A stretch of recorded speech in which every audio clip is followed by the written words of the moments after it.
সম্মানিত মাছ চাষী ভাই বন্ধুরা, আসসালামু আলাইকুম। আশা করি আপনারা সকলেই ভালো আছেন। আজকে আমি আপনাদের সাথে আলোচনা করব বাংলাদেশের জনপ্রিয় একটি মাছ থাই সরপুঁটি নিয়ে। এই মাছ আমাদের দেশের পরিবেশে খুব সহজে বেড়ে ওঠে, রোগবালাই খুবই কম এবং অল্প সময়ের মধ্যেই বাজারজাত করা যায়।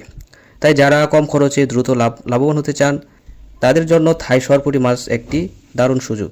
তো সম্মানিত ভিউয়ার্স, থাই সরপুঁটি সাধারণত পুকুর বা ঘেরে চাষ করা হয়। প্রথমে চাষের জন্য পুকুর নির্বাচন করতে হবে। পুকুরটি যেন পর্যাপ্ত রোদ পায় এবং পানির গভীরতা অন্তত 4 থেকে 5 ফুট হয়। পুকুরের পানি প্রথমে সেচ করে শুকিয়ে নেবেন, তারপর চুন এবং সার প্রয়োগ করে পুকুর প্রস্তুত করতে হবে। পোনা ছাড়ার সময় প্রতি শতাংশে 400 থেকে 500 পিস পোনা ছাড়তে পারবেন। যদি মিশ্রভাবে চাষ করেন তাহলে 200 থেকে 250 পিস পোনা চাষ করতে পারবেন। তাহলে অতিরিক্ত ঘন হবে না, খুব দ্রুতই মাছগুলো বড় হবে। এই মাছগুলা মিশ্র চাষেও ভালো হয়, যেমন রুই, কাতলা, মৃগেল কিংবা তেলাপিয়ার সাথেও একসাথে চাষ করা যায়। খাদ্যের দিক থেকেও এই মাছ খুব সহজ।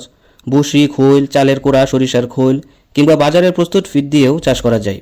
নিয়মিত খাবার দিলে 4 থেকে 5 মাসের মধ্যেই এই মাছগুলা বাজারজাত করা যায়। প্রতিটি মাছের গড় ওজন হয় 400 থেকে 500 গ্রাম।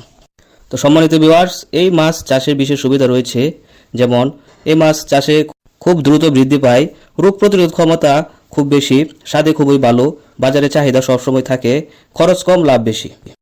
তো সম্মানিত ভিউয়ার্স, আমাদের কাছে এখন মানসম্মত থাই সরপুঁটির পোনা রয়েছে। আমাদের পোনা সুস্থ, রোগমুক্ত এবং মানসম্মত। আপনারা যারা থাই সরপুঁটি চাষ করতে চান তারা আমাদের সাথে যোগাযোগ করতে পারেন ভিডিও স্ক্রিনে দেওয়া আমাদের নাম্বারে। এবং কি আপনারা যারা নিজে এসে পোনা সংগ্রহ করতে চান তারা নিজে এসেও আমাদের কাছ থেকে পোনা নিতে পারবেন। তো সম্মানিত ভিউয়ার্স, আজকের মতো ভিডিওটা এখানেই শেষ করছি। ভিডিওটি যদি ভালো লাগে তাহলে একটা লাইক দেন, কমেন্টে আপনার মতামত জানিয়ে দিবেন এবং নিত্য নতুন ভিডিও পেতে চ্যানেলটি সাবস্ক্রাইব করে পাশে থাকা বেল আইকনটি অন করে দেন, যেন পরবর্তী ভিডিওটা দেওয়ার সাথে সাথে আপনি খুব সহজে পেয়ে যান। তো আজকের মতো এখানে বিদায় নিচ্ছি। সকলে ভালো থাকবেন, সুস্থ থাকবেন। আল্লাহ হাফেজ।